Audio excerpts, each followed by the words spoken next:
you ever wondered how a single drop can create a ripple effect through our dairy customs? Dive into the complexities of kosher law, where a minuscule droplet of milk challenges the sanctity of a meat stew. This isn't just about what's on your plate. It's a riveting exploration of tradition, interpretation, and the meticulous care that defines kosher living. If the pot is boiling meat, the meat is prohibited and the milk is permitted. But if there are not 60 times the volume of the milk to nullify the meat, or even if there is 60 times but it was not removed, before the pot was placed on the heat to boil, the milk is also prohibited, according to Rashi, because one type within its own type is prohibited in any amount.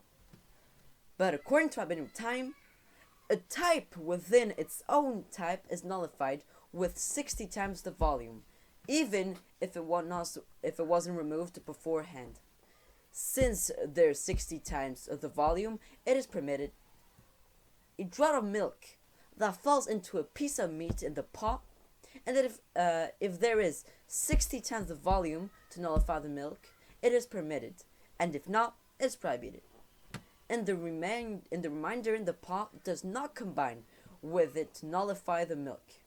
Peri Megadim specifically states that this is only in the entire piece is outside the sauce, such as if the piece below is slightly out of the sauce and is resting upon it, so that is entirely outside the sauce.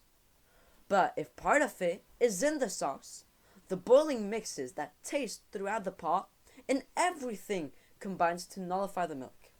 Rashi explained that even if one part of it is in the sauce, not everything combines to nullify the milk, and if this is also stated by the author of Trumos. Specifically, when the pot was not shaken immediately when the milk fell, nor was it covered immediately. But if immediately, when the milk fell on the piece, the pot was shaken or covered, everything combines to nullify the milk, which means that the milk is then kosher. The Rambam wrote, but if it was shaken from the beginning to the end, or covered from the time of falling to the end, then it is nullified. And it seems that it is only necessary to shake or cover immediately at the time of falling. And even if you stop shaking it immediately, the taste mixes with everything in the pot and combines to nullify it. Furthermore, the Rambam wrote that if milk falls inside the soup or into the pieces, and it is not known to which piece it fell, shake the entire pot until everything is mixed. If there is the taste of milk in the entire pot, it is prohibited, and if not, it is permitted. So what does Rambam say? Rambam says that if when you shake the pot in which milk fell and the pot is meat, there's meat in the pot, then if the flavor of milk is still in the pot, then it is not kosher, so it is forbidden to eat. But if you don't feel if you don't feel the milk flavor, in that case it is kosher. And it is not the understood from his words, because if all the pieces are inside the sauce, what is the need to shake? And if they are not in the sauce, what is the benefit of shaking afterwards?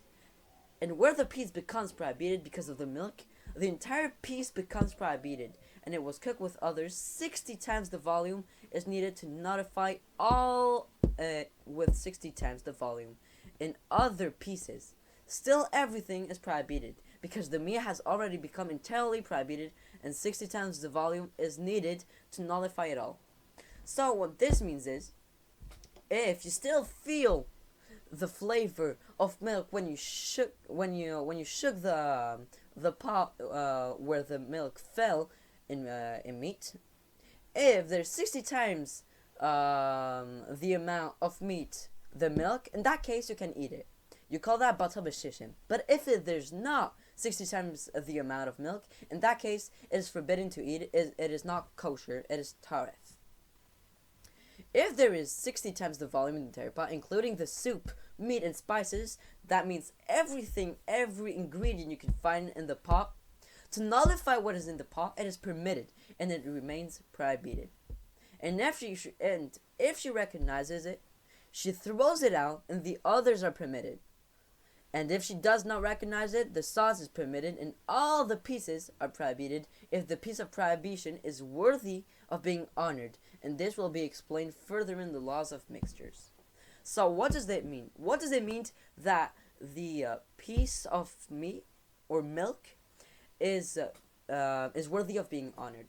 It means that it is food that you can present on a special occasion, just like, for example, a chasna, a bar mitzvah, bas mitzvah, bris milah, basically everything that is considered as a special event.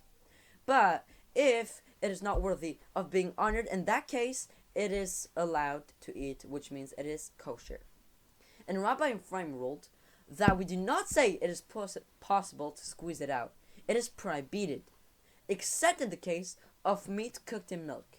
But in other prohibitions, such as an olive-sized amount, which you call kazais, of milk, that was absorbed in a piece, and there's not 60 times the volume to nullify it, and it became prohibited, and afterwards it was cooked with the others, and it only needs the volume for the first olive-sized amount. And even if the piece itself returns to being permitted, Rabbeinu Tam rules that even in other prohibitions, it is possible to squeeze it out. It is permitted that there was not 60 times the volume to nullify the prohibition that was absorbed in it, because in that case, you only need a kazais, which represents the amount of an olive. But if it became prohibited by a minute amount, even if it became prohibited because of its type, which is prohibited by a minute amount according to Rabbi Yehuda, the entire thing does not become a carcass. And the Rosh agreed with Rabbi Ephraim's opinion. A draught of milk that falls on the pot that is the next to the fire from the outside, even if there's 60 times the volume in the dish. If you don't remember, 60 times the amount is bata b'shishim. What is bata b'shishim? Bata b'shishim is what allows a food to become kosher if, for example, let's say a draught of milk fell in a meat pot.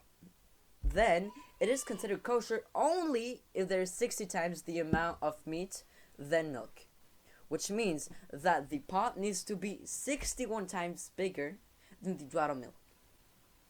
As we've journeyed through the delicate intricacies of kosher dietary laws, we've seen how a draught of milk can stir more than just a pot. It stirs a sea of rabbinical debate and ethical dining. It's more about than just food.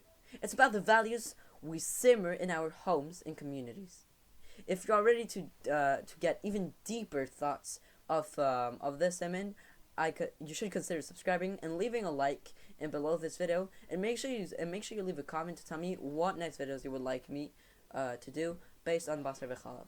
See y'all in the next video. Bye.